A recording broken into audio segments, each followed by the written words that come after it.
Ulisses, a pergunta que eu faço para o Marco, a principal pergunta, me parece que é o prazo do Grêmio, ou os prazos do Grêmio.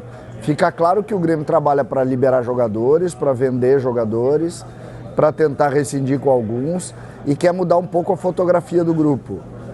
A pergunta que acaba atordoando todo o gremista, ela é relacionada a quando chegarão os reforços, os 4 reforços ou 3 reforços que o Grêmio trabalha. Informação que eu tenho é que são 4 jogadores, um lateral direito, um meia, um atacante de lado, um centroavante, ou outro homem de frente. Quando que eles vão chegar? Porque o calendário, a partir do dia 22 de julho, ele não vai parar um segundo. E ele vai cobrar a conta, fortemente como cobrou no primeiro semestre.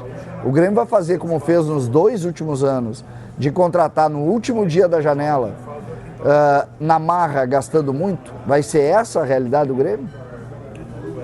Então, César, eu acredito que não. Primeiro, boa noite para vocês aí. Como vocês estão? Tudo bem? O Grêmio, César, Tudo bem. Até onde eu tenho ouvido e apurado, o Grêmio entende que agora a janela vai começar a ganhar mais corpo com a Copa do Mundo avançando para as fases decisivas. E aí os clubes europeus também entendendo quais são os jogadores que podem ser contratados lá, como é que o mercado vai se mexer. O Grêmio não quer deixar para a reta final, quando a janela de transferências no Brasil abre oficialmente no dia 20 de julho. A intenção do Grêmio é já ter no 20 de julho um time montado, César. Essa é a avaliação que eu tenho. O problema é que o interesse europeu, as janelas na Europa também abrem mais tarde. Então o Grêmio vai ter que se preparar, ter planos de contingência para eventuais interesses de jogadores daqui não serem levados depois que a janela do Brasil já fechou. Marco, para 20 de julho é um pouco antes dos amistosos, as partidas de playoff da Sul-Americana. E para o jogo contra o Bolívar, o torcedor pode esperar já o time que vai ser o time do segundo semestre, claro, sem o Carlos Vinícius, porque está suspenso para essa partida.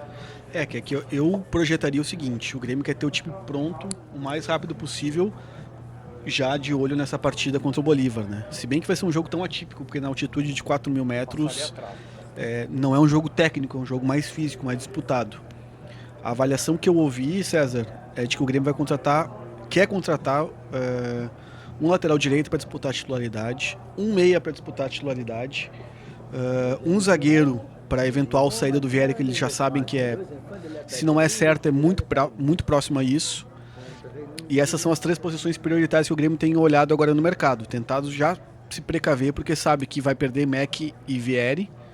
Então a direção quer ter esses jogadores já contratados para substituir esses 2 jogadores importantes no time. A gente tem alguma informação, Marco, sobre o Amuso? Porque o contrato dele acaba em seguida também, né? O Grêmio tem tentado conversar com o empresário do Amuso, só que as conversas não têm avançado como nem o Grêmio gostaria, nem o Amuso. Então essa é uma situação que está em stand-by ainda. O Grêmio tem recebido sinalizações do que o Amuso gostaria e as conversas ainda não avançaram. Parecido com o que aconteceu com o Arthur, mas em estágios mais iniciais.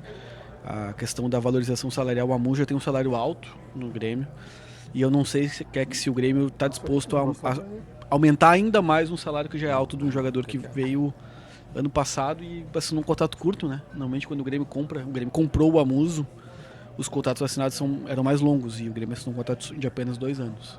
Pois é. Esse meia que o Grêmio busca é um meia de criação ou é um segundo volante? Oi, fala. Keck, a minha questão desculpa eu interromper aí, mas a minha questão ela diz respeito único e tão somente ao prazo. O que o Grêmio quer e o que o Grêmio precisa, talvez cada um tenha uma opinião ou as informações do Grêmio, mas se isso não estiver dentro do prazo, e o prazo é hoje, o prazo é amanhã, o Grêmio, essa janela fecha dia 11 de setembro. Vocês lembram, a Keck, eu, gremistas que somos, lembramos muito bem o que aconteceu nos últimos anos. Foram até o último dia da janela e gastaram mais do que tinham para gastar. E isso foi nas últimas 4 janelas. Então, legal, um meia, um zagueiro para substituir, o Zezinho, o Pedrinho, o Andrezinho. Agora, quando?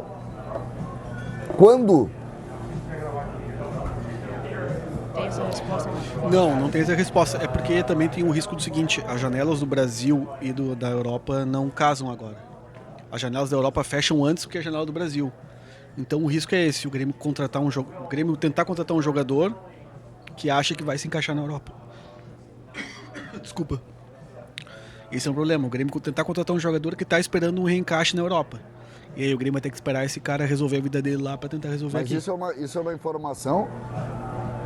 Isso é uma informação, Marco? Ou uma ideia tua? Não, é o que a gente ouve no mercado, que o mercado está andando devagar agora exatamente por esse descompasso. Os clubes europeus estão olhando os seus jogadores, os que têm... Então vai acontecer a mesma coisa. Eu estou dizendo isso porque eu já ouvi essa história. Eu já ouvi isso. Vai esperar fechar a janela na Europa para a partir daí ver o que deu e tal. O que aconteceu? Passou 10 jogos. Aí passa 10 jogos, o desespero já é outro. O desespero pega, tu gasta o que tu não tem. Foi isso que aconteceu as 4 últimas janelas. Prestem atenção. Vocês lembram da contratação do Pavon e do Gemerson? O Gemerson até não conseguiu naquela janela e veio na outra. Vocês lembram? Sim, veio junto Diego com o Costa, Pavon. Isso. Aí depois veio a outra janela. Também demorou. Se pagou mais, está se pagando jogadores até hoje. E o Grêmio sabe que vai perder pelo menos 2 atletas nessa janela, né? Vai perder o Vieri e muito provavelmente o Mac. Já está trabalhando nessa reposição? Por isso que o Grêmio tem procurado esses 2 jogadores, né? Um meia e um lateral direito para disputar a titularidade, e também acrescentou na lista de procuras um zagueiro. Porque sabe que vai perder os 2 ou vai perder um deles. É certo que isso... O contrato do Pavon também acaba agora, né? Acaba no final do ano. Acaba no final o Grêmio sinaliza alguma renovação ou vai dispensar esse jogador eu não consegui confirmar a conversa que é aqui. Com a Musa e com o Carlos Vinícius, que são os outros 2 jogadores que terminam no final do ano, sim. Tá ruim a garganta. Temos mais alguma atualização, Marco? Na questão... Uma aguinha pro Marco aí, aqui, ó. Estamos bombardeando o Marco aqui. Perguntando um monte. Estamos bombardeando, e aí tem que tomar uma aguinha, molhar a palavra um pouquinho. Segura, vai. Carlos Vinícius, a Muso com conversas. O Carlos Vinícius, né, que é que nesse mesmo cenário do Grêmio tentando se antecipar ao mercado, o Carlos Vinícius tem uma cláusula de renovação automática até o final de 27. O contrato do Carlos Vinícius atual vai até o fim de 26. O Grêmio tem essa cláusula de renovação automática.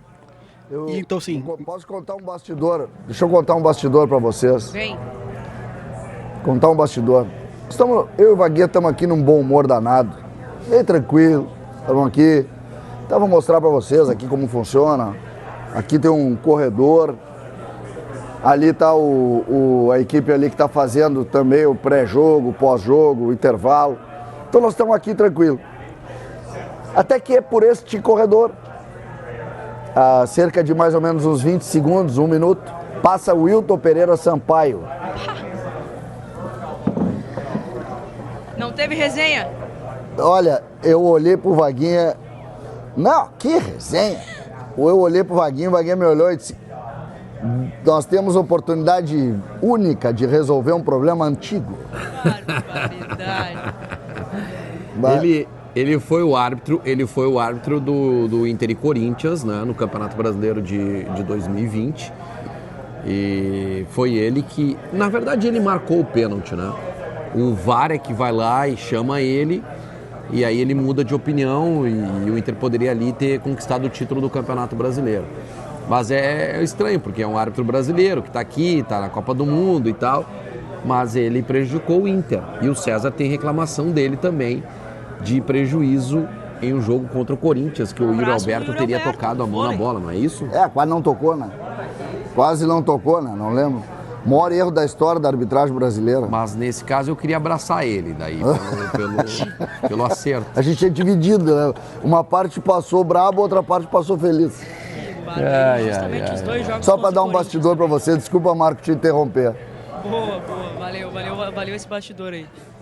Vai, não, Marco. Que isso, César? Pô, esses bastidores aí que a gente gosta de ouvir também, é legal ter visto uma foto do Vaguinho do CCD com o Wilton. A recepção calorosa no hall do hotel. É que tu tava no meio da frase, quando ele passou, entendeu? Não, que isso. Mas é que é bom porque me dá um alívio, eu tô com a garganta já estourada. Boa. Carlos Vinícius, estava atualizando. Ah, claro, aliviou, mas continua ali, Marco. Desculpa te interromper. Não, que é isso. O Carlos Vinícius quer que o Grêmio tenha... O Grêmio soube que o jogador recebeu sondagens no mercado de clubes procurando ele para ano que vem, não para agora. O Carlos Vinícius já fez o limite de jogos do Brasileirão. Ele não pode jogar em outro clube no Brasil. Aliás, até pode, só não vai jogar brasileiro.